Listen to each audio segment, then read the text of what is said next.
ಅಮ್ಮ, ನಂಗೊಂದು ಡೌಟು. ಏನೇ ಅದು? ಶಿವರಾತ್ರಿ ಹಬ್ಬನ ಯಾಕೆ ರಾತ್ರಿನೇ ಆಚರಿಸ್ತಾರೆ? ಯಾಕೆ ಅಂದರೆ ಅದು ಇರೋದೇ ಹಾಗೆ. ಪೂರ್ತಿ ದಿನ ಪೂಜೆ ಮಾಡಿ ಉಪವಾಸ ಮಾಡಿ ಇಡೀ ರಾತ್ರಿ ಈ ನಮ್ಮ ಶಿವಪ್ಪನ್ನ ಆರಾಧನೆ ಮಾಡೋದೇ ಸಂಪ್ರದಾಯ. ಅದಕ್ಕೆ ರಾತ್ರಿನೇ ಪೂಜೆ. ಅಮ್ಮ, ನಿನ್ನ ಉತ್ತರ ಹೇಗಿದೆ ಗೊತ್ತಾ? ಅಳಿಯ ಯಾರು ಅಂತ ಕೇಳಿದ್ರೆ ಮಗಳ ಗಂಡ ಅಂದಂಗೆ ಆಯ್ತು. ಅದು ಹಾಗೆ ಅನ್ನೋದು ನಮಗೂ ಚೆನ್ನಾಗಿ ಗೊತ್ತು. ಅದೇನು ನೀವು ವಿಶೇಷವಾಗಿ ಹೇಳಬೇಕು ಅಂತಿಲ್ಲ. ಅದ್ರದ್ದು ಯಾಕೆ ಹಾಗೆ ಅನ್ನೋದು ನೀವು ಹೇಳಬೇಕು, ಹೇಳಿ. ಅದು ಯಾಕೆ ಹಾಗೆ ಅಂದರೆ ರೀ, ನೀವೇ ಎಕ್ಸ್ಪ್ಲೇನ್ ಮಾಡಿರಿ. ಹೇಗಿದ್ರು ನೀವು ಮೇಷ್ಟ್ರಲ್ವಾ, ಅವ್ರಿಗೆ ಚೆನ್ನಾಗಿ ಅರ್ಥ ಆಗುತ್ತೆ.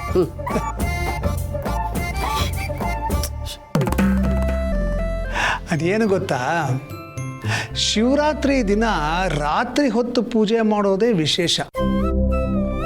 ಇನ್ಫ್ಯಾಕ್ಟ್ ಅದೇ ಮುಖ್ಯವಾದ ಆಕರ್ಷಣೆ ಅಂದರೆ ತಪ್ಪಾಗೋದಿಲ್ಲ. ಸಾಮಾನ್ಯವಾಗಿ ಎಲ್ಲ ಹಬ್ಬಗಳನ್ನು ಹಗಲೊತ್ತು ಪೂಜೆ ಮಾಡ್ತೀವಿ. ಆದರೆ ಶಿವರಾತ್ರಿ ದಿನ ಮಾತ್ರ ರಾತ್ರಿ ಹೊತ್ತು ಪೂಜೆ ಮಾಡಿ ಭಜನೆ ಮಾಡೋದು ಒಂದು ಪದ್ಧತಿ. ರಾತ್ರಿ ಅಂದರೆ ಕತ್ತಲು, ಕತ್ತಲು ಅಂದರೆ ಅಜ್ಞಾನ, ಅಜ್ಞಾನದಿಂದ ಸುಜ್ಞಾನ, ಬ್ರಹ್ಮಜ್ಞಾನವನ್ನು ಕರುಣಿಸಪ್ಪ ಅಂತ ಆ ಶಿವನನ್ನು ಬೇಡ್ಕೊಳ್ಳುವಂಥ ದಿನ ಇವತ್ತು. ನಮ್ಮ ಅಂತರಂಗದಲ್ಲಿ ಜ್ಞಾನವೆಂಬ ದೀಪವನ್ನು ಬೆಳಗಿಸಪ್ಪ ತಂದೆ ಅಂತ ಕೇಳ್ಕೊಳ್ಳುವಂಥ ದಿನ ಇದು. ನೋಡು, ಎಲ್ಲ ಕಡೆ ಅಜ್ಞಾನ ಹರಡ್ಕೊಂಡಿರುತ್ತೆ. ಎಲ್ಲೆಲ್ಲಿ ಅಜ್ಞಾನ ಇರುತ್ತೋ ಅಲ್ಲೆಲ್ಲ ಶಿವ ಸಂಚರಿಸ್ತಾ ಇರ್ತಾನೆ, ಅಜ್ಞಾನವನ್ನು ನಿವಾರಣೆ ಮಾಡ್ತಾನೆ ಅನ್ನೋದು ನಂಬಿಕೆ. ಅದೇ ಶಿವರಾತ್ರಿ ಹಿಂದೆ ಇರೋ ಲಾಜಿಕ್. ಅಷ್ಟೇ ಅಲ್ಲ, ಏನು ಗೊತ್ತಾ, ಇವತ್ತು ಶಿವ ಪಾರ್ವತಿಯ ಆನಿವರ್ಸರಿ, ವೆಡ್ಡಿಂಗ್ ಆನಿವರ್ಸರಿ. ಅಂದರೆ ಅವರಿಬ್ಬರು ಮದುವೆ ಆಗಿದ್ದು ಇದೇ ದಿನ. ಅಪ್ಪ, ಅವರಿಬ್ಬರದು ಲವ್ ಮ್ಯಾರೇಜಾ ಅರೇಂಜ್ ಮ್ಯಾರೇಜಾ? ಲವ್ ಮ್ಯಾರೇಜು ಕಂದ. ನಿನಗೆ ಗೊತ್ತಾ, ಪಾರ್ವತಿ ಇಡೀ ರಾತ್ರಿ ಶಿವನ್ ತಪಸ್ ಮಾಡಿ ಅವನನ್ನ ಮೆಚ್ಚಿಸಿ ಮದುವೆಯಾದ ದಿನ ಇವತ್ತು. ಎಂಥ ಲವ್ ಸ್ಟೋರಿ. ಈಗಂತವೆಲ್ಲ ಸಿಗೋದೇ ಇಲ್ಲ. ಹೌ ಸ್ವೀಟ್ ಅಲ್ವಾ? ಈ ಲವ್ ಸ್ಟೋರಿ ಮುಂದೆ ಯಾವ ಲವ್ ಸ್ಟೋರಿನೂ ಇಲ್ಲ ಬಿಡಿ. ಮತ್ತೆ ಅಲ್ಲ, ಆಧ್ಯಾತ್ಮ ಅಂದರೆ ಸುಮ್ಮನೆ ದೇವ್ರ ಪೂಜೆ ಪುನಸ್ಕಾರ ಅಂತ ಅನ್ಕೊಂಡಿದ್ಯಾ? ಇಲ್ಲಮ್ಮ, ಜ್ಞಾನದ ಭಂಡಾರ ಅದು. ಅದರಿಂದ ಕಲಿಯೋದು ಬೇಕಾದಷ್ಟಿದೆ. ಜೀವನದಲ್ಲಿ ಅಳವಡಿಸ್ಕೊಳ್ಳೋದಕ್ಕೆ ಬೇಕಾದಷ್ಟು ವಿಚಾರಗಳಿವೆ.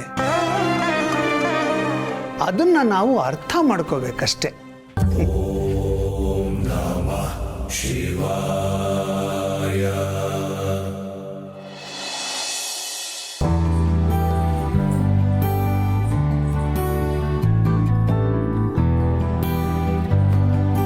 ಮಲ್ಲಿ, ಆ ಕಡೆ ನಾನು ಮತ್ತೆ ಗೌತಮ್ ಅವರು ನಮ್ಮಮ್ಮನ ಮನೆಗೆ ಶಿವರಾತ್ರಿ ಪೂಜೆಗೆ ಹೋಗ್ತಿದ್ದೀವಿ. ನೀನು ಬಾ ನಮ್ಮ ಜೊತೆಗೆ. ಅಯ್ಯೋ ಬ್ಯಾಡ ಅಕ್ಕರೆ, ನೀವು ಹೋಗಿ ಬನ್ನಿ. ನನಗೆ ಅಲ್ಲೆಲ್ಲ ಬರೋಕ್ಕೊಂಥರ ಆಯ್ತದೆ. ನಾನು ಮುಂದಿನ ಸಲಿಗೆ ಯಾವಾಗಾರ ಬರ್ತೀನಿ. ಮಲ್ಲಿ, ಯಾಕೆ ಹಾಗೆಲ್ಲ ಅನ್ಕೋತೀಯ? ನಮ್ಮ ಮನೇಲಿ ಯಾರು ಏನು ಅನ್ಕೊಳ್ಳಲ್ಲ. ಎಲ್ಲರೂ ಅಲ್ಲಿ ತುಂಬ ಫ್ರೆಂಡ್ಲಿ ಆಗಿರ್ತಾರೆ. ನಿನ್ನ ಮನೆ ಅಂತಾನೆ ಅನ್ಕೋ. ಬಾ ಹೋಗೋಣ. ಇಲ್ಲ ಅಕ್ಕರೆ, ಅದು ನಾನಿಲ್ಲೇ ಇದ್ರೆ ತಾತನ ಜೊತೆನೂ ಇದ್ದಂಗೆ ಆಗುತ್ತೆ. ಅದು ಅಲ್ಲದೆ ಅವ್ರು ಏನಾರ ಬಂದರೆ ಜೋಡಿಯಾಗಿ ದೇವಸ್ಥಾನಕ್ಕೆ ಹೋಗಿ ಬರಬೇಕು ಅನ್ನೋ ಆಸೆನೂ ಐತೆ. ಅದಕ್ಕೆ ನೀವು ಹೋಗಿ ಬನ್ನಿ, ನಾನು ಮುಂದಿನ ಸಲಿಗೆ ಯಾವಾಗಾರ ಬರ್ತೀನಿ. ಸರಿ, ಹಾಗೆ ಹೋಗೋ ಥರ ಇದ್ರೆ ನನಗೊಂದು ಮಾತು ತಿಳಿಸು. ಸರಿ. ಏನೇ ಬೇಕಿದ್ರು, ಏನೇ ಪ್ರಾಬ್ಲಮ್ ಆದರೂ ಇಮ್ಮಿಡಿಯೇಟಾಗಿ ನಾನು ಕಾಲ್ ಮಾಡಬೇಕು, ಸರಿನಾ? ಸರಿ ಅಕ್ಕರೆ. ಮಲ್ಲಿ, ನೀನು ಒಬ್ಬಳೇ ಇರೋ ಆಗಿದ್ರೆ ಇಲ್ಲಿರಬೇಡ, ತಾತನ ಮನೇಲಿರು. ಸರಿ. ಫೋನ್ ಯಾವಾಗಲೂ ನಿನ್ನ ಹತ್ರನೇ ಇಟ್ಕೋ. ನಾನು ಆಗಾಗ ಫೋನ್ ಮಾಡ್ತೀನಿ, ನೀನು ಪಿಕ್ ಮಾಡಬೇಕು, ಓಕೆ? ಸರಿನಾ? ಸರಿ ಅಕ್ಕರೆ, ನೀವು ಹೇಳ್ದಂಗೆ ಆಗಲಿ. ನಾನು ಎಲ್ಲೇ ಹೋದರೂ ನಾನು ನಿನ್ನ ಬಗ್ಗೆನೇ ಯೋಚನೆ ಮಾಡ್ತಿರ್ತೀನಿ. ಹುಷಾರಾಗಿರು. ಸರಿ ಅಕ್ಕರೆ, ಬರ್ತೀನಿ.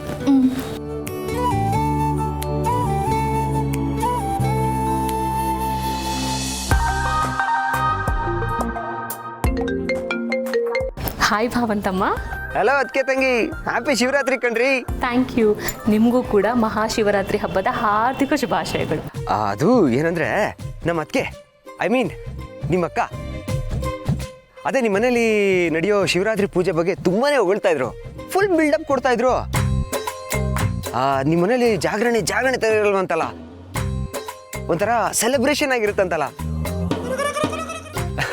ಅದನ್ನ ಕೇಳಿ ನನಗೆ ಎಕ್ಸೈಟ್ಮೆಂಟ್ ತಡೆಯೋಕ್ಕಾಗ್ತಾ ಇಲ್ಲ ಕಣ್ರಿ. ಅದಕ್ಕೆ ನಾನೀಗ ಅದಕ್ಕೆ ನೀವೀಗ ಏನು ಮಾಡಬೇಕು ಅಂತಿದ್ದೀರೋ? ಕೇಳಿದೆ ಸೀದಾ ನಿಮ್ಮ ಮನೆಗೆ ಬಂದ್ಬಿಡೋಣ ಅಂತ ಡಿಸೈಡ್ ಮಾಡಿಬಿಟ್ಟಿದ್ದೀನಿ. ಹೇಗಿದ್ರು ನೀವು ಅಲ್ಲೇ ಇರ್ತೀರಲ್ವಾ?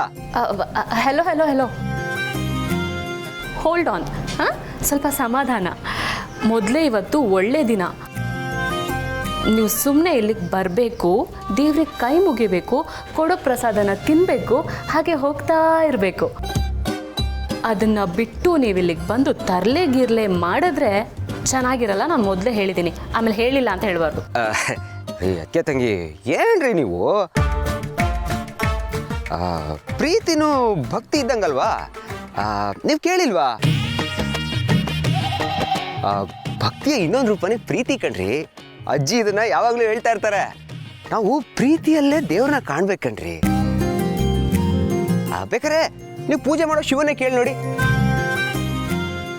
ನೀವು ಸ್ವಲ್ಪ ದೊಡ್ಡ ಮನ್ಸು ಮಾಡಿದ್ರೆ ನಾವು ಜಾಗರಣೆನ ಜೋರಾಗಿ ಮಾಡೋಣ. ಇದಕ್ಕೆ ಹೇಳೋದು ಸದಾಶಿವಂಗೆ ಅದೇ ಧ್ಯಾನ ಅಂತ. ರೀ ಅಕ್ಕೆ ತಂಗಿ, ನೀವು ಕನ್ಫ್ಯೂಸ್ ಮಾಡ್ಕೊಬಿಟ್ಟಿದ್ದೀರ ಕಣ್ರಿ. ನಾನ್ ಸದಾಶಿವಲ್ಲ, ನಿಮ್ಮಪ್ಪ ಸದಾಶಿವ. ನಿಮ್ಮ ಡಬ್ಬ ಜೋಕಿಗೆ ನಂಗೆ ನಗು ಬರ್ತಾ ಇಲ್ಲ, ಕೋಪ ಬರ್ತಾ ಇದೆ. ಸುಮ್ಮನೆ ಹಿಡಿ ಫೋನ್. ರೀ ಅದಕ್ಕೆ ಏನಪ್ಪ ಕೋಪ ಮಾಡ್ಕೊಬಿಟ್ರಲ್ಲ? It's okay. ಈ ಕೋಪನ ಹೇಗೆ ಮೆಲ್ಟ್ ಮಾಡಬೇಕು ಅಂತ ನಂಗೆ ಚೆನ್ನಾಗಿ ಗೊತ್ತಿದೆ.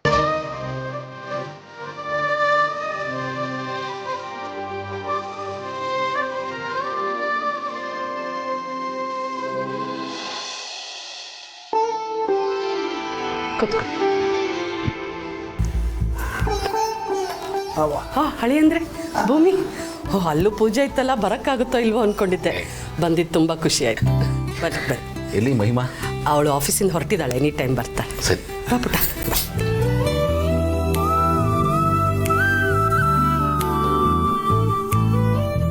ಪಾರಾಯಣ ಶುರು ಮಾಡೋಣ.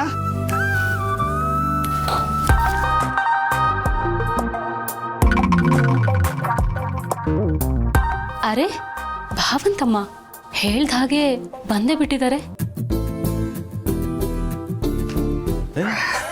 ಪಾರ್ಥ, ನೀನೇನು ಇಲ್ಲೇ? ಬಿಗ್ ಬ್ರೋ, ಅದು ಅದಕ್ಕೆ ಅವ್ರ ಮನೇಲಿ ಪೂಜೆ ಜೋರಾಗಿ ನಡೆಯುತ್ತೆ ಅಂತ ಹೇಳಿದ್ರಲ್ಲ, ಅದಕ್ಕೆ ಎಕ್ಸೈಟ್ಮೆಂಟ್ ತಡೆಯೋಕ್ಕಾಗಲಿಲ್ಲ. ನೋಡ್ಕೊಂಡು ಹೋಗೋಣ ಅಂತ ಬಂದೆ.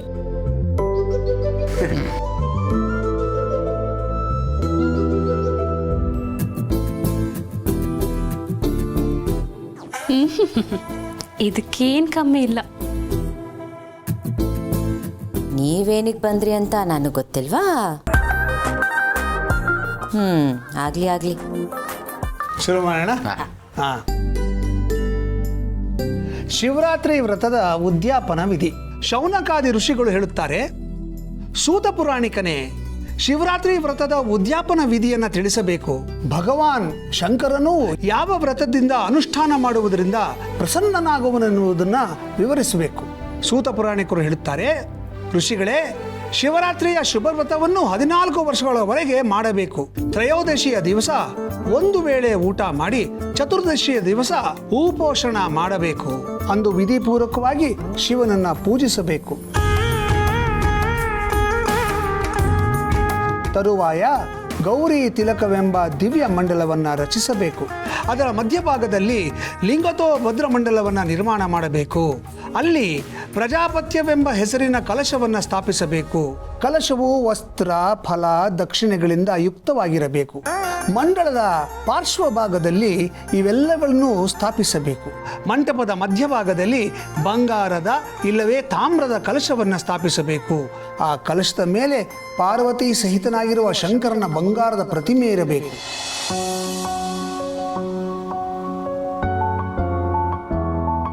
ನಾವು ಶಿವ ಪಾರ್ವತಿ ಥರನೇ ಇದೀವಲ್ಲ?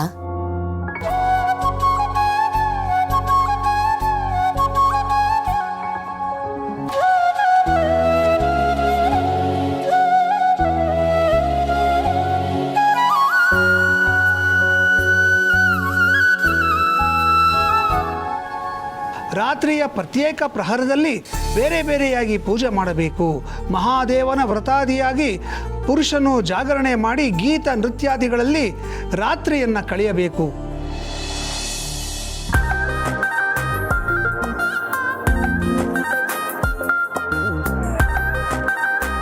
ನಾನು ನಿಮಗೆ ಮುಂಚೆನೇ ಹೇಳಿದ್ದೀನಿ ಇಲ್ಲಿ ಬಂದು ಕೀಟ್ಲೆ ಮಾಡಬಾರ್ದು ಅಂತ. ಸುಮ್ಮನೆ ದೇವ್ರನ್ನ ನೋಡಿ.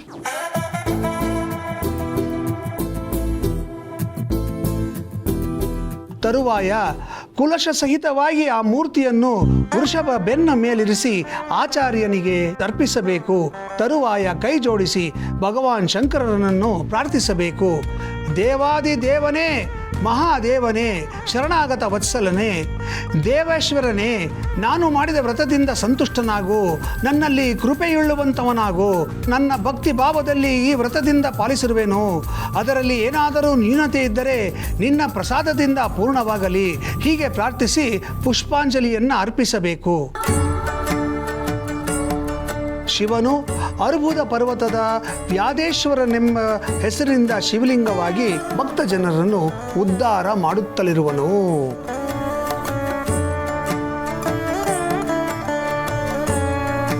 ಓಂ ನಮಃ ಶಿವಾಯ. ಹರ ಹರ ಮಹಾದೇವ ಶಂಭೋ ಶಂಕರ.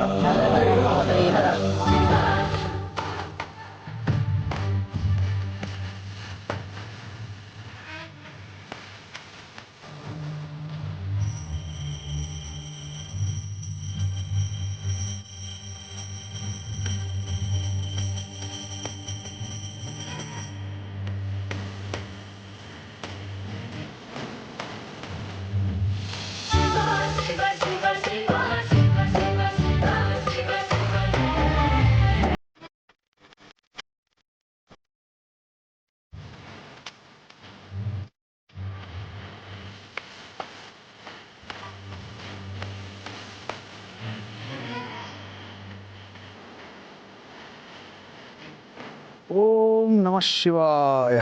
ಓಂ ನಮಃ ಶಿವಾಯ. ಓಂ ನಮಃ ಶಿವಾಯ.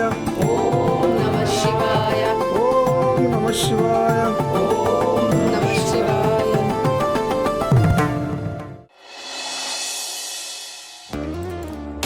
ಜೈ, ನೀನು ಹೇಳಿದಾಗೆ ಎಲ್ಲರನ್ನೂ ಮನೆಯಿಂದ ಆಚೆ ಕಳಿಸಿದ್ದೀನಿ. ನೀನೇನೇ ಮಾಡಿದ್ರೂ ತುಂಬ ಕೇರ್ಫುಲ್ಲಾಗಿ ಮಾಡು. ಟ್ರಸ್ಟ್ ಮೀ ಮಾಮ್, ನೀನು ಮನೆಗೆ ವಾಪಸ್ ಬರೋಷ್ಟರಲ್ಲಿ ಆ ಮಲ್ಲಿ ಈ ಮನೇಲಿರಲ್ಲ.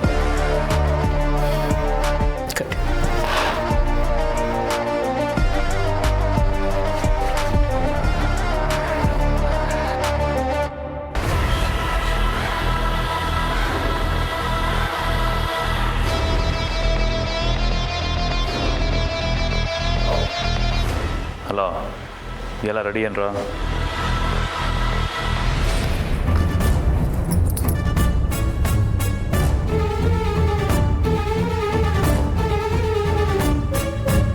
ತಾತನಾದ್ರೂ ಮಾತಾಡ್ಸ್ಕೊಂಡು ಬರೋಣ.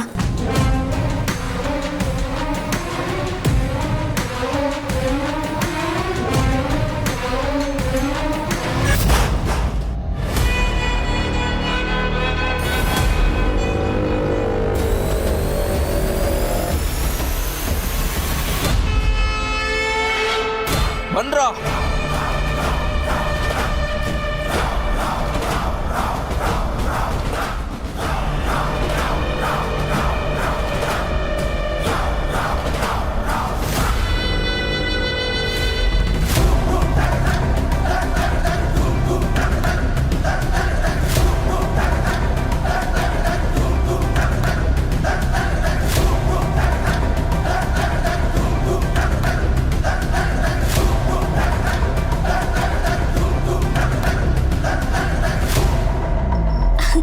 ತಾತ, ನಿನ್ನ ನೋಡಕ್ಕೆ ಅಂತ ನಾನೇ ಬರ್ತಾ ಇದ್ದೆ, ನೀನೇ ಬಂದ್ಬಿಟ್ಟಿದ್ಯಲ್ಲ.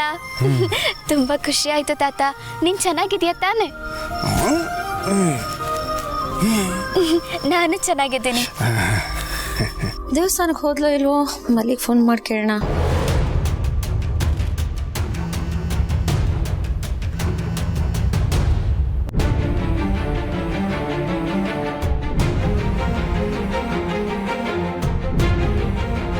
ಯಾಕೆ ಫೋನ್ ಎತ್ತಿಲ್ಲ ಇವಳು?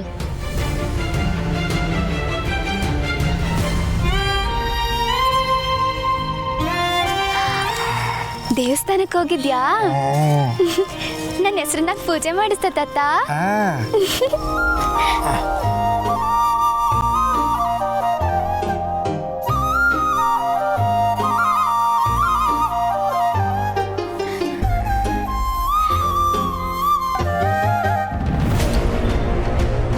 ಫೋನ್ ಹತ್ರನೇ ಇಟ್ಕೊಂತ ಹೇಳಿದ್ನಲ್ಲ,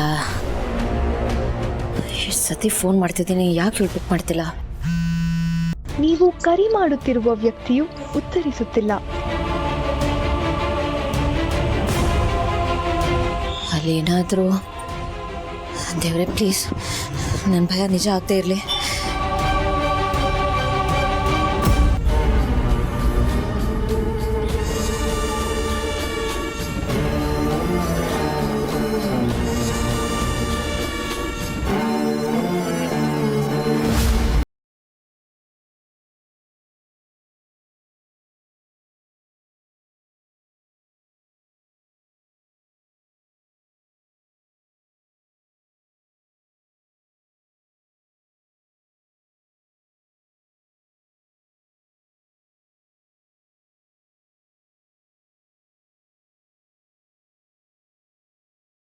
ಅಯ್ಯಯ್ಯೋ ತಾತ, ಭೂಮಿಕಕ್ನವರು ಫೋನ್ನ ನಿನ್ ಪಕ್ಕದಾಗೆ ಇಟ್ಕೊಂಡಿರು.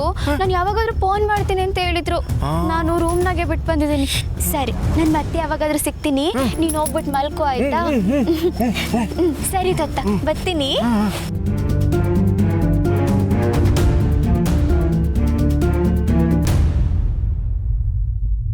ಮಲ್ಲಿ ಮಲ್ಲಿ ಪ್ಲೀಸ್ ಪ್ಲೀಸ್ ಫೋನ್ ತೆಗಿ ಪ್ಲೀಸ್.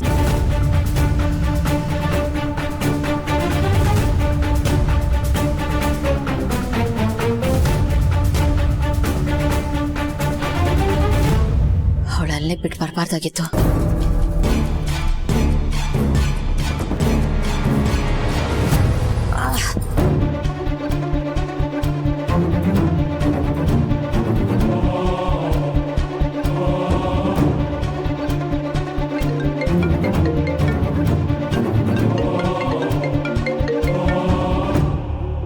ಹಲೋ, ಅತ್ತೆ ಅತ್ತೆ ಎಲ್ಲಿದ್ದೀರಾ?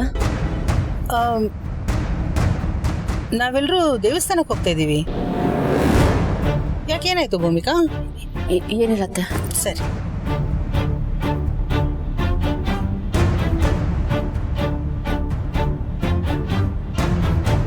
ಅಂದ್ರೆ ಜಯದೇವ್ ಜೊತೆ ಮಲ್ಲಿ ಒಬ್ಳೇ ಇದ್ದಾಳಲ್ಲಿ. ಅದೇನೋ ಆಗಿದೆ.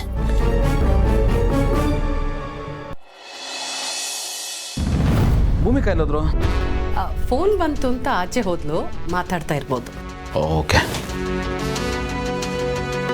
ಮಾಮ, ಈ ಪಾರಾಯಣ ಎಲ್ಲ ಓದೋದ್ರ ಇಂಪಾರ್ಟೆನ್ಸ್ ಏನು? ಇದನ್ನು ಮಾಡೋದ್ರಿಂದ ನಮ್ಮ ಮನಸ್ಸಿನಲ್ಲಿ ಒಂದು ಪಾಸಿಟಿವ್ ಎನರ್ಜಿ ರಿಲೀಸ್ ಆಗುತ್ತೆ. ನಮ್ಮ ಮನಸ್ಸಿನಲ್ಲಿರ್ತಕ್ಕಂಥ ನೆಗೆಟಿವ್ ಎನರ್ಜಿ ಅಂದರೆ ಸ್ಟ್ರೆಸ್ ಇರುತ್ತಲ್ಲ, ಅದೆಲ್ಲ ಕಮ್ಮಿ ಆಗುತ್ತೆ. ನಮ್ಮ ಮನಸ್ಸಿನ ಆರೋಗ್ಯಕ್ಕೆ ಇದೆಲ್ಲ ಬೇಕು. ಇದೊಂಥರ ಮನಸ್ಸನ್ನ ಮಸಾಜ್ ಮಾಡ್ದಂಗೆ. ನಮ್ಮ ದಿನನಿತ್ಯದ ತೊಂದರೆ ತಾಪತ್ರಯ ಇವೆಲ್ಲವಂದ ಮನಸ್ಸನ್ನು ಡೈವರ್ಟ್ ಮಾಡಿ ನಮ್ಮ ಮನಸ್ಸನ್ನು ಹದಗೊಳಿಸೋದಕ್ಕೆ ಇದು ಬೇಕಾಗತ್ತೆ. ನಿನಗೆ ಗೊತ್ತಾ, ನಾವು ಮನಸ್ಸು ಚೆನ್ನಾಗಿಟ್ಕೊಂಡಿದ್ರೆ ನಾವು ಚೆನ್ನಾಗಿರ್ತೀವಿ. ನಾವು ಚೆನ್ನಾಗಿದ್ರೆ ಸೊಸೈಟಿ ಚೆನ್ನಾಗಿರುತ್ತೆ. ಸೊಸೈಟಿ ಚೆನ್ನಾಗಿದ್ರೆ ಪ್ರಪಂಚ ಚೆನ್ನಾಗಿರುತ್ತೆ. ಓಹ್ ನೈಸ್. ಇದರಿಂದ ಇಷ್ಟೆಲ್ಲ ಇದೆಯಾ? ಹ್ಞೂ, ಮತ್ತೆ ನಮ್ಮ ಹಿಂದಿನವರು ಏನು ತಮಾಷೆಗಿದನ್ನೆಲ್ಲ ಮಾಡಿದ್ದಾರೆ ಅನ್ಕೊಂಡ್ಯಾ? ಇದು ಒಂದು ಸೈನ್ಸು, ಒಂದು ಸೈಕಾಲಜಿ ಇದೆ, ಒಂದು ಲೈಫ್ ಸ್ಟೈಲ್ ಇದೆ. ಇದನ್ನು ನಾವು ಅರ್ಥ ಮಾಡ್ಕೋಬೇಕು, ನಮ್ಮ ಜೀವನದಲ್ಲಿ ಅಡಾಪ್ಟ್ ಮಾಡ್ಕೊಳ್ಬೇಕು ಅಂತ ನಮ್ಮ ಹಿಂದಿನವರ ಆಲೋಚನೆ. ಆದರೆ ಟ್ರಾಜಿಡಿ ಏನು ಗೊತ್ತಾ, ಈಗೀಗ ಈ ಪೂಜೆ ಪುನಸ್ಕಾರ ಸಂಪ್ರದಾಯ ಅಂದರೆ ಅದರ ಲಾಜಿಕ್ಕನ್ನೇ ನಾವೆಲ್ಲ ಮರ್ತು ಬಿಟ್ಟಿದ್ದೀವಿ. ಈಗ ಮಾಡದೇ ಇದ್ರೆ ಏನಾಗ್ಬಿಡುತ್ತೋ, ಯಾರು ಏನು ಅಂದ್ಕೊಂಡ್ಬಿಡ್ತಾರೋ, ದೇವರು ಸಿಟ್ಟು ಮಾಡ್ಕೊಂಡು ನಮಗೆ ಶಾಪ ಕೊಟ್ಬಿಡ್ತಾನೋ ಅನ್ನೋ ಭಯದಲ್ಲಿ ಇದನ್ನೆಲ್ಲ ಮಾಡ್ತೀವಿ.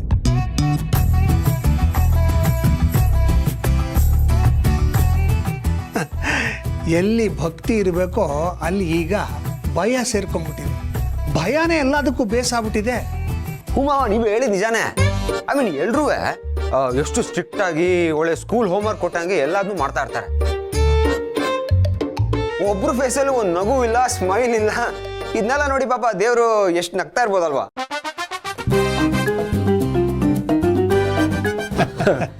ಕರೆಕ್ಟಾಗಿ ಹೇಳಿದೆ. ನಾವು ಹಬ್ಬನ ಖುಷಿಯಿಂದ ಆಚರಿಸ್ಬೇಕು. ಆದರೆ ನಾವೇನು ಮಾಡ್ತೀವಿ ಗೊತ್ತಾ, ನಾವು ದಿನ ಮಾಡೋ ಕೆಲಸದ ಥರ ಇದು ಒಂದು ಕೆಲಸ ಅನ್ಕೊಂಡ್ಬಿಟ್ಟಿದೀವಿ. ನಾವು ಹಬ್ಬ ಬಂತು ಅಂದರೆ ಏನೇನು ತಯಾರಿ ಮಾಡ್ಕೋಬೇಕಪ್ಪ ಅಂತ ತುಂಬ ಟೆನ್ಷನ್ ಮಾಡ್ಕೊಂಡ್ಬಿಡ್ತೀವಿ. ಅದರಲ್ಲೂ ಈ ಹೆಂಗಸರಂತೂ ಹಬ್ಬ ಬಂತು ಅಂದರೆ ಒಬ್ಬಟ್ಟು ಮಾಡಬೇಕು, ಕಜ್ಜಾಯ ಮಾಡಬೇಕು, ಅದು ಮಾಡಬೇಕು, ಇದು ಮಾಡಬೇಕು ಅಂತ ಟೆನ್ಷನ್ ಮಾಡ್ಕೊಂಡು ಚಳಿ ಜ್ವರನೇ ಬಂದ್ಬಿಡುತ್ತೆ. ಹಬ್ಬ ಅನ್ನೋದು ಸೆಲೆಬ್ರೇಷನ್ ಥರ ಇರಬೇಕು, ಪನಿಷ್ಮೆಂಟ್ ಆಗಬಾರ್ದು. ಕರೆಕ್ಟಾಗಿ ಹೇಳಿದ್ರಿ ಮಾವ. ಇದನ್ನೆಲ್ಲ ನೋಡಿ ಒಂದೊಂದು ಟೈಮ್ ನಗ್ಬೇಕೋ ಅಳ್ಬೇಕೋ ಒಂದು ಗೊತ್ತಾಗೋದಿಲ್ಲ. ಒಂಥರ ಕಾಮಿಡಿ ಕಮ್ ಟ್ರಾಜಿಡಿ ಇದ್ದಂಗೆ, ಸೀರಿಯಸ್ ಜೋಕ್ ಅಂತಾರಲ್ಲ ಆ ಥರ. ಕರೆಕ್ಟಾಗಿ ಹೇಳಿದೆ. ಹೇಗೆ ನಮ್ಮಪ್ಪ? ನೀವು ಎಲ್ರ ಮುಂದೆನೂ ಜಾಣ ಆಗೋದಕ್ಕೆ ಹೋಗಿ ಇಲ್ದೇ ಇರೋ ಪ್ರಶ್ನೆ ಕೇಳಿ ದಡ್ರ ಆಗ್ಬೇಡಿ. ಅರೆ ಇದ್ರ ದಡ್ಡ ಆಗಕ್ಕೇನ್ರಿ ಇದೆ? ಪ್ರಶ್ನೆ ಕೇಳಿದ್ರೇನೆ ಬುದ್ಧಿವಂತರಾಗೋದು. ಕ್ವೆಶ್ಚನ್ ಪೇಪರ್ ಇದ್ರೇನೆ ಆನ್ಸರ್ ಶೀಟು. ಅಲೋ ಮಾವ? ಕರೆಕ್ಟ್. ಪ್ರಶ್ನೆ ಕೇಳಬೇಕು, ಪ್ರಶ್ನೆ ಕೇಳದೆ ಏನು ಒಪ್ಕೋಬಾರ್ದು. ಅರೆ ನೋಡ್ರಿ, ಮಾವನು ನಂಗೆ ಸಪೋರ್ಟ್ ಮಾಡ್ತಾ ಇದಾರೆ.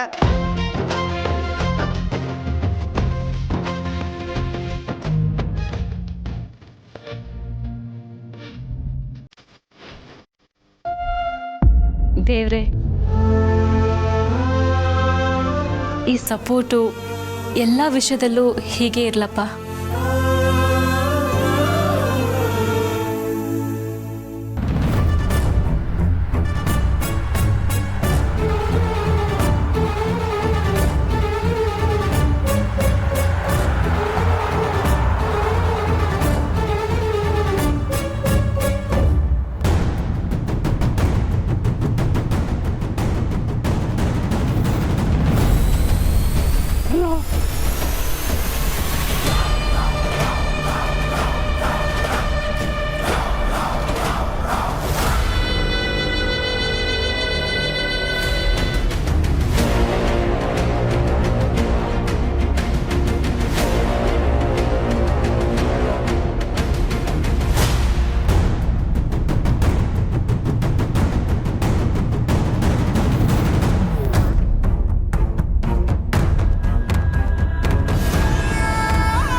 ಅವಳೆ ಕೊಂಡ್ರು